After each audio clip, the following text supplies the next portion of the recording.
Olá, amigos de Ideal Espírita. Aqui é o palestrante Aloísio Rocha, da cidade de Atibaia, São Paulo. Nossa proposta para falar para vocês é sobre o Evangelho segundo o Espiritismo, de Allan Kardec, Bem-aventurados os aflitos, do capítulo 5 desse Evangelho. Então, lá nós temos a figura de Allan Kardec, que todos nós já conhecemos, e temos esse capítulo 5, Bem-aventurados os aflitos. E começa assim, eu vou até ler um trechinho, para que a gente possa se contextualizar. Bem-aventurados os que choram, pois que serão consolados. Bem-aventurados os famintos e os sequiosos de justiça, pois que serão saciados. Bem-aventurados os que sofrem perseguição pela justiça, pois que é deles o reino dos céus. Essa passagem está em Mateus capítulo 5, versículos 5, 6 e 10, e também está em Lucas capítulo 6, versículos 20 e 21, e 24 e 25. Mas antes da gente falar sobre a bem-aventurança de Jesus, vamos saber o que significa a palavra aflito. Fomos buscar lá no dicionário e tem o seguinte significado. Aflito é aquele que expressa ou sente aflição, que está angustiado, preocupado, que tem ansiedade e está agoniado.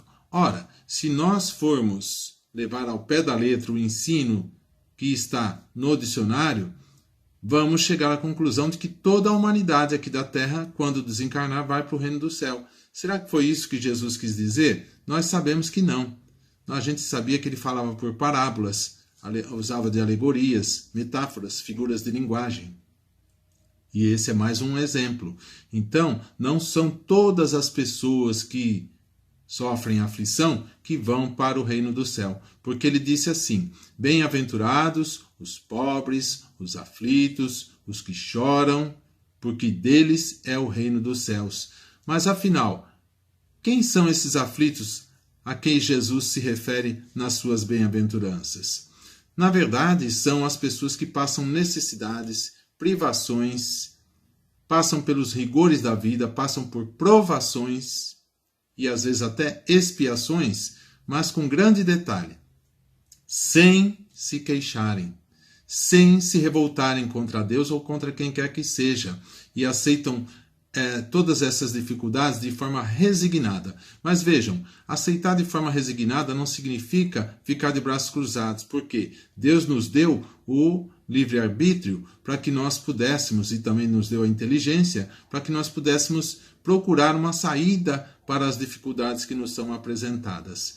Eu me recordo aqui do nosso querido e saudoso Dr. Reinaldo Leite, que foi um dos maiores oradores espíritas que eu conheci e tive a primazia de fazer parte de sua equipe. O acompanhei em algumas palestras na cidade de São Paulo, ele que fazia palestras no mundo todo, então eu o acompanhei em algumas palestras na cidade de São Paulo. E a sua mentora espiritual, a Soror Maria Angélica, passou para ele e ele nos passou isso numa palestra. Ele disse que a aflição ela também tem o seu lado positivo. Até então não sabia disso. Ele citou 3 exemplos. Quando eu faço um curso, seja ele de informática ou uma faculdade, por exemplo, eu termino esse curso, eu fico aflito para conseguir o certificado de conclusão, o diploma. Ou, se eu estou noivo, comprei uma casa, mobiliei a casa e fico aflito para casar. Casei-me. Então minha esposa fica grávida e nós ficamos então aflitos para ver a hora do neném nascer. Então esse é um tipo de aflição positiva e foi nesse sentido que Jesus se referiu quando disse bem-aventurados os aflitos. Kardec, nesse capítulo 5, ele fala sobre as causas atuais das aflições e ele cita também aqui casos de pais que se arrependem por não terem educado seus filhos de forma adequada. Então, cabe aos pais dar educação aos seus filhos, mas a educação não se restringe apenas àquela da escola, ou mesmo um curso de informática, como a gente citou agora há pouco, mas também cabe a educação espiritual. E muitos pais, muitas mães negligenciam nessa área. Aí os filhos crescem, vão dar problemas, vão ter problemas com a justiça, com a polícia, e os pais então acabam se arrependendo. Então, nós temos também aqui em Kardec as causas anteriores das aflições. Aí, a gente que é espírita sabe muito bem que temos a reencarnação. Ora, se não encontramos uma explicação para uma dificuldade que estamos passando agora, então, certamente, nós causamos essa situação em uma outra vivência, em uma outra existência, em uma outra encarnação. Nós temos aí exemplo de perdas de entes queridos, também os acidentes, os reveses da fortuna. Muitas vezes acontece um acidente conosco, a gente não sabe por que aconteceu aquilo conosco. Às vezes é coisa do passado que nós provocamos e temos de passar. Também os reveses da fortuna. Eu sou rico, por exemplo, e aí muda a moeda, muda a economia, eu perco todo o meu dinheiro e viro pobre. Então, por que eu passo por essa provação? Muito provavelmente porque não soube usar bem o dinheiro, seja nesta ou em outra encarnação. Também os flagelos naturais, os terremotos, os maremotos e os tsunamis e coisas assim. Por que pessoas desencarnam dessa forma?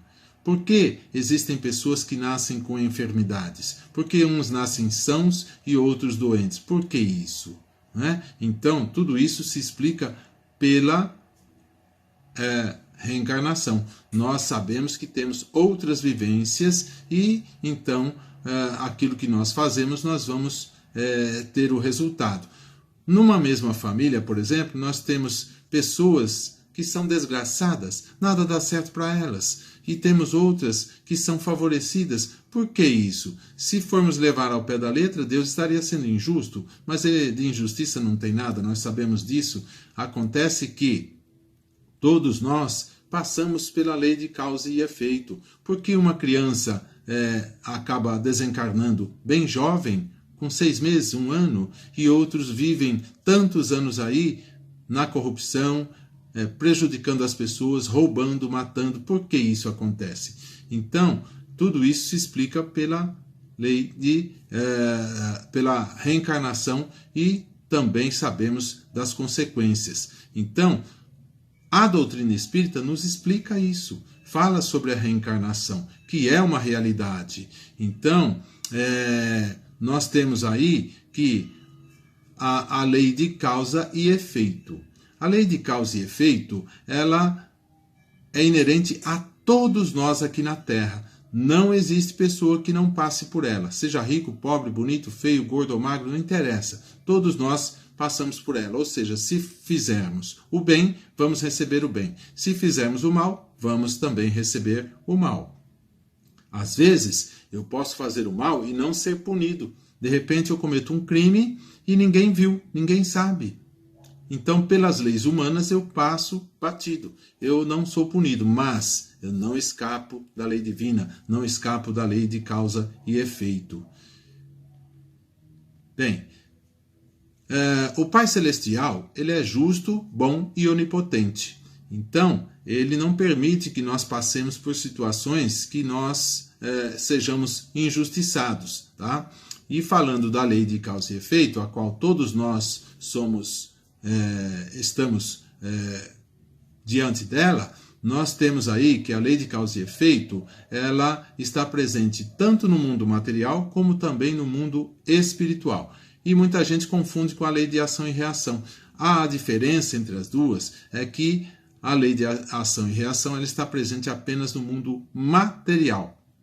Ou seja, é a terceira lei de Newton. Enquanto que a lei de causa e efeito está presente nos mundos material e espiritual. E dela, como eu disse, ninguém escapa. Bem, essa lei de causa e efeito, ela não tem um caráter punitivo, e sim educativo. Muita gente pensa que veio para punir. Não, não é. Ela veio para educar, porque se eu erro, então eu tenho uma oportunidade de corrigir o meu erro. Corrigindo o meu erro, eu vou aprender e não vou cometer mais esse erro. E isso se chama educação. Então, essa lei de causa e efeito não tem nada de punição, e sim educação. Tá? E se vocês quiserem, eu passo aqui uma dica de um livro que está diretamente ligado a esse tema, Bem-aventurados os aflitos, o livro Apenas uma Sombra de Mulher, de Fernando Duó. Vocês podem encontrar na internet. E nessa história aí, o Espírito explica pelas, vamos colocar entre aspas aí, as injustiças que ele passou, mas a gente sabe que de injustiça não tem nada. É um livro muito interessante e ele aceita resignadamente todas as situações que ele passou, né? Bem, então assim a gente lembra também que no capítulo 5 nós temos no item 18 o item bem sofrer e mal sofrer. O Espírito Lacordaire nos passa a mensagem de bem sofrer e mal sofrer. Ou seja, é aquilo que nós falamos, sofrer resignadamente ou não. Se eu não souber sofrer, ficar reclamando contra Deus e contra todos, então esse sofrimento não terá validade quando eu desencarnar. Para a espiritualidade não terá validade nenhuma, porque eu me revoltei. Por outro lado, se eu aceito de forma resignada, então esse sofrimento ele será contado quando nós partirmos para o plano espiritual. Lembrando que de forma resignada não significa que eu tenha de ficar de braços cruzados, de jeito nenhum. Por isso que Deus nos deu o dom da vida, nos deu a inteligência e também o livre-arbítrio para que nós procuremos uma saída. Se eu fico doente, eu não vou ficar esperando me curar sozinho. Eu tenho que procurar um médico, eu tenho de ir a um pronto-socorro, uma farmácia, alguma coisa nesse sentido. Então, se eu passo por uma dificuldade, eu tenho de usar todos os meios para vencer essa dificuldade. E isso não significa que eu tenha que ficar de braços cruzados. Resignadamente significa você não se revoltar contra Deus e contra todos. E nessa crise que estamos vivenciando, na pandemia do Covid-19, o coronavírus, eu tenho visto muita gente nas redes sociais brigando, às vezes até rompendo amizades por questões filosóficas, questões ideológicas e às vezes até religiosas também, porque a pessoa não aceita que você tenha uma opinião contrária à dela. Então, a dica que eu dou é de que nós utilizemos bem esse tempo de quarentena para estudar.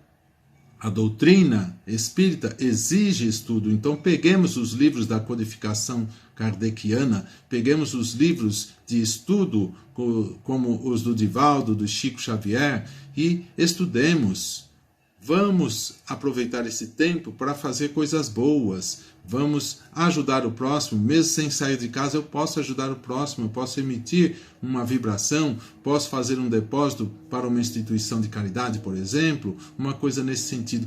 Utilizemos bem o nosso tempo para a prática do amor e da caridade que Jesus tanto nos ensinou. Essa era a mensagem que eu tinha para passar para vocês. Espero que tenha auxiliado aí a todos vocês, que vocês tenham muita luz, muita paz, muita sabedoria, muita energia positiva e muita proteção.